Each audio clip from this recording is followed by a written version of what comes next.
So the brand new 10.30 update just landed, and it brought a bunch of brand new prefabs and devices, including some things that we've been waiting for a really long time.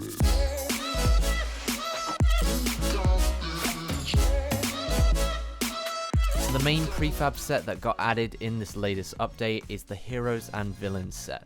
As you can see, they've added the Season 5 version of the Villain base and the Season 5 version of the Hero base, and they've also added the latest versions of the Villain base and the Hero base. So as you can see, these prefabs are pretty huge. They spawn in the entire cliffside from the BR game. There's some really nice floor tiles in here that have a really nice reflective texture on them, and this prefab is packed full of really useful props that you can use in all of your levels. It's a shame that the rocket isn't in this prefab. That would have been something really cool to see in creative. So moving on to the hero base, this is again just pulled straight from the BR island. It comes with all of this custom terrain for the cave system that's underneath this house. And again, this is just packed full of really unique and interesting props that we haven't seen in creative before. Epic has also added destroyed versions of both of these POIs into creative mode.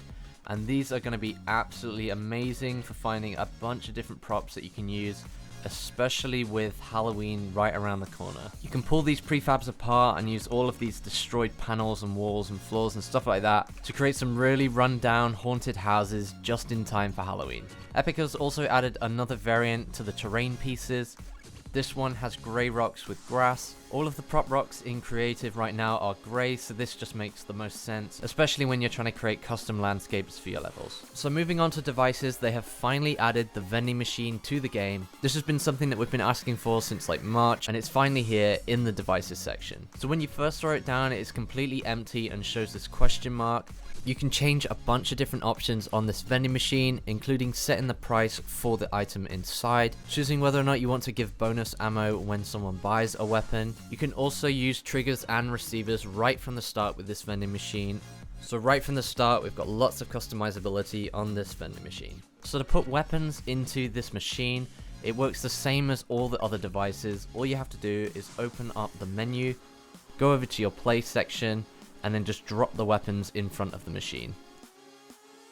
The machine then plays a small little animation, and it will automatically display the weapon that you've just put into the machine. When you finish placing all the weapons into the machine, you can use it just like the vending machine in BR. If you hit the machine, it will toggle through the different items, and it will display a picture of the weapon that you've put into the machine, along with the cost that you've set it to. So just off the top of my head, I know this is going to be really useful for a lot of different game modes, including CSGO style maps where you want to buy weapons between rounds. Anything like that, this machine is going to be super useful in those game modes. The next device that they added was something completely new and something completely unexpected. It's a brand new class designer device. So using this class designer, you can set up different classes for the same team or different teams. Whatever you want to do, you can set up to 16 different classes in a game mode, and these can be used by specific teams or all the teams, or however you want to set these up. Inside the device, you can change the class name to anything that you want. Next is the class identifier. So this is the first class that I have, so I've set this to 1. You can go up to 16 different classes in the game right now, so all you do is just change the identifier depending on what number class that you're making. Then following on from that, you have all of the same options that you'd expect to find on the team settings and inventory device. So depending on the class that you want to set up, you can maybe set up a heavy class where they have a lot of health. You can also set up that they'd have like a minigun or something like that. You could set it so that some people have like super high gravity. Really just change the way that people can move about the map. Lots and lots of different options are available right out the box on this new device.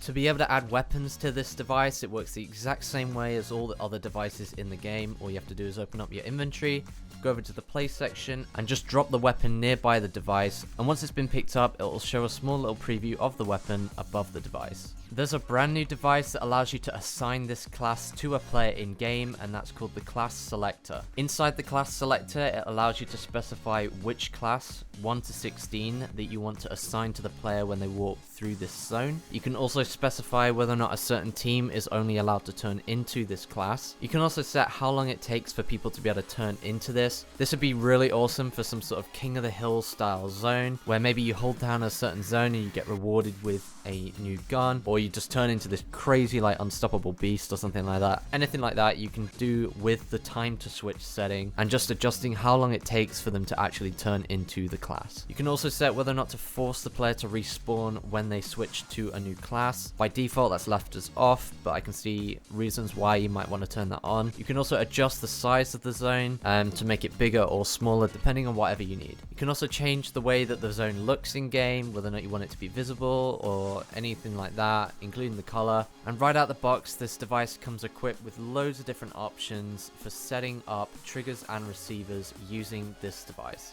It's going to be super exciting to see how people use these in-game, and I can't wait to see all of the brand new game modes that are going to come from this. Immediately, I'm thinking of something like TF2 or CSGO or anything like that. Maybe even a MOBA game mode into Fortnite, anything like that. It's going to open up the possibility for a brand new bunch of game modes, and that can only be a good thing. Epic also made some really cool changes to the HUD and menus in this update. They've made some really nice changes that will make a huge difference to the workflow and the user experience. So before, the island settings were completely separate to the inventory and stuff like that. Now you can open up your inventory, and right at the top there's a new tab that allows you to get quick access to the My Island settings. They've also completely redesigned this entire section, and it's just a lot easier to understand. It's a lot better laid out, and it's going to make making levels just so much easier in the future. So genuinely, this is like the best thing that I've seen in the update so far. Anything that makes my life easier when creating maps is a good thing, and really just more stuff like this that helps people just figure out what they're trying to do, and anything that just makes making maps easier can only be a good thing.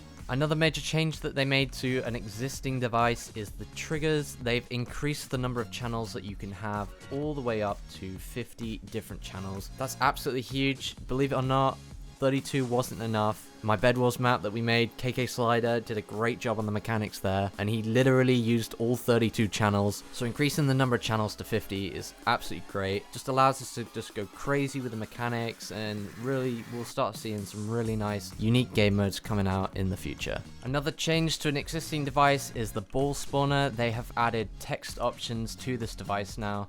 So just like the beacon device, you can now have this HUD text that's displayed over the ball as it's moving through the level. This is going to be great for allowing players to understand where the ball is in the map, even if they don't have like a direct line of sight. They've also added a brand new option to the item spawner device.